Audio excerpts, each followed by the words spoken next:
Chapter 2. The Ghost in the Hallway. The fluorescent lights of Westview High hummed with a different frequency than Mark's monitor. If the glow of his computer was a warm, secret embrace, the school's lighting was a harsh interrogation. Mark walked through the crowded hallway, his eyes fixed on the scuffed linoleum.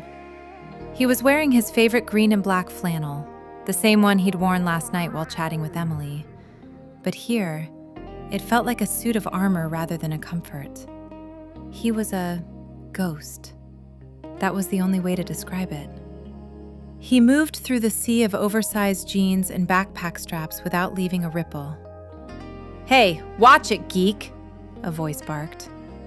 Mark stepped aside automatically as a group of varsity soccer players surged past. He didn't look up to see the way Sarah Miller, a girl from his AP English class, lingered her gaze on him as he passed. She liked the way his hair fell over his eyes when he was deep in thought. But Mark was too busy calculating the shortest distance to the library to notice.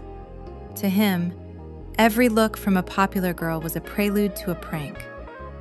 In his head, he wasn't Mark the nerd. He was Stargazer 81. He was the guy who knew the difference between a B-side and a demo. The guy who could make a girl like Moonlit Sonnet 98 laugh with a single line of text. The bell for lunch rang, a jarring, mechanical shriek. Instead of heading to the cafeteria, a place of high-stakes social navigation he loathed, Mark detoured to the back of the building. The computer lab was his sanctuary. It smelled like ozone, dust, and old coffee.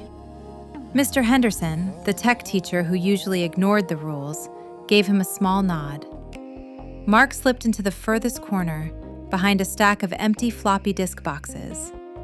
He didn't have a home line here, but the school had a T1 connection. It was blindingly fast compared to his 14.4K modem at home. He clicked the AOL icon, his heart doing a strange little stutter step. Welcome. He went straight to his buddy list. There, at the very top, was the name, Moonlit Sonnet 98. A small icon next to her name indicated she was away, but she was there. She was online. She existed in the middle of the day just like him, probably sitting in a lab somewhere, or maybe her parents were cool enough to have a second phone line. He didn't send an IM. He didn't want to seem desperate. Instead, he pulled up his own profile. He stared at the personal quotes section. The world is a vampire. Too cliché, too Billy Corgan. He deleted it and typed a single line from the song they had discussed last night. I'm moving to the scene, and I'm making a mess of things. He saved it and logged off. He had to. If he stayed on, he'd spend the whole lunch hour staring at her screen name, wondering what she looked like under the fluorescent lights of her own school. As he walked back to his locker, he caught his reflection in a trophy case. For a split second, he didn't see the nerd. He saw a guy with a sharp jawline and eyes that looked like they were holding a secret. He straightened his shoulders just an inch. He wasn't just a ghost anymore. He was a man with a mission.